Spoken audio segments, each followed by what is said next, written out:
यस शर्माज्यू हजुर भन्नुहोस्। अनि तपाईँहरू कहाँबाट पाल्नुभयो त? आज हामी जुम लेकदम है, अप्पर जुम लेकदम हाम्रो वीरेन राजु साथी है, हाम्रो आलिथानबाट हुनुहुन्छ। उहाँ एकदमै हाम्रो मिल्ने साथी है। हजुर चलो साथी भनौँ न। हजुर चलो साथी चाहिँ अब यो दुनियाँमा 4 प्रकारको साथी हुन्छ है। हजुर हलो साथी, फलो साथी, दलो साथी र चलो साथी। उहाँ चाहिँ हाम्रो चलो साथी भएकोले गर्दाखेरि हामी उहाँकोमा आज आमाको उहाँको अन्तिम है यात्रा है, शोभायात्रा थियो। त्यसले गर्दाखेरि हामी अन्तिम यात्रामा यसरी हामी सामेल भएर है। हजुर यसरी आलिथानको हाम्रो यहाँ राजेश दाजु सिनियर है, हाम्रो यहाँ पासाङ नामगेल भुटिया है, अनि हाम्रो उहाँ हुनुहुन्छ हाम्रो यार्गे भुटिया है। हजुर साथी खानाहरू खानु हुँदैछ। हामी चाहिँ अलिकति खानाहरू खाएनौँ है। हजुर यसो साथीभाइहरूलाई कम्पनी दिउँ, बसौँ एकछिन होइन। हजुर किन भन्दाखेरि हामी आज यसरी अब धेरै दिनमा यसरी साथीभाइहरू एक भएर एउटै थालमा खाना खाने साथीहरू हो हामी है। हजुर त्यो खालले गर्दाखेरि आज हामी यसरी घुमेर एउटा साथीभाइसँग है मजाले मनोरञ्जन पनि हुने, आउटिङ पनि हुने है। प्लस अब हाम्रो एउटा साथीको घरमा त हामीले जुन चाहिँ हामीले निभाउनु पर्ने कर्तव्य थियो त्यो त हामीले निभायौँ।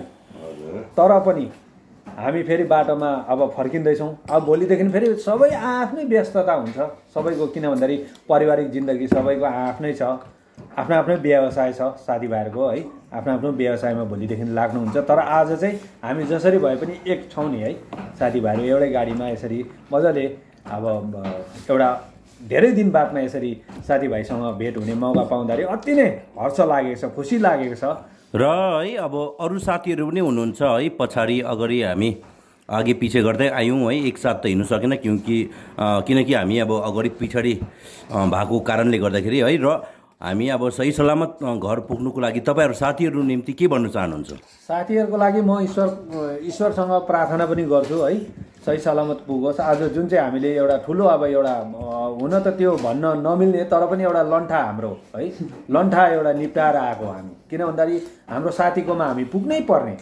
किन भन्दाखेरि अस्तिदेखि उहाँको आमा लगभग 76-77 एज पुगेको मान्छे है, एउटा बुजुर्ग मान्छे। उहाँ अस्वस्थ भएकोले गर्दाखेरि नाम्चीमा एडमिट हुनुहुन्थ्यो। नाम्ची धेरै टाढो भएकोले गर्दाखेरि साउथ डिस्ट्रिक्ट भएकोले गर्दा हामी जानु सकेनौँ है।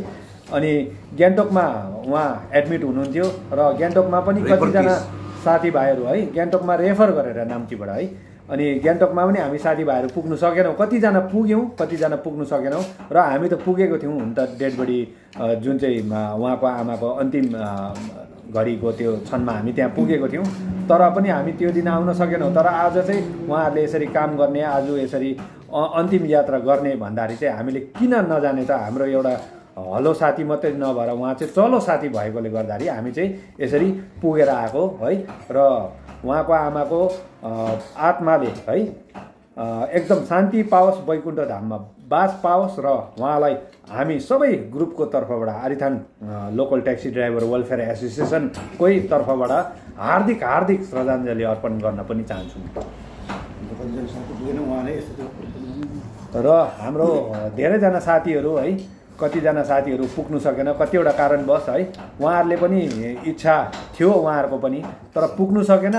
तर पनि केही छैन, साथीभाइको एउटा भविष्यमा एउटा तालमेल बनाइराखोस् भनेर उहाँहरूले पनि धेरै प्रकारले है सहयोग, कसैले प्रत्यक्ष रूपमा कसैले अप्रत्यक्ष रूपमा उहाँलाई सहयोग पनि गर्नुभएको छ। धेरैजना साथीभाइहरू आज हाम्रो धेरैजना जस्तो त हामी प्रेजेन्ट थियौँ, उहाँ पुग्यौँ, हामी सामेल भयौँ है यो अन्तिम यात्रामा। र धेरैजना पुग्न पनि सकेनौँ। र उहाँहरू सबैको तर्फबाट नै हाम्रो आमालाई है, एउटा हाम्रो वीरेन राईज्यूको आमा, हामी सबैको परिवारको आमा भएकोले गर्दा उहाँलाई एकदमै हार्दिक हामी श्रद्धाञ्जली अर्पण गर्न चाहन्छु। र यो दुःखको घडीमा उहाँको सम्पूर्ण परिवारलाई ईश्वरले दुःख सहने क्षमता प्रदान गरून् र सम्पूर्ण परिवारलाई दुःखसँग यो समयमा, यो दुःखद घडीमा अलिकति सान्त्वना दिनको लागि हामी पुगेको थियौँ। र सान्त्वना दिएर आज हामी फर्किँदैछौँ र अहिले बाटोमा छौँ है।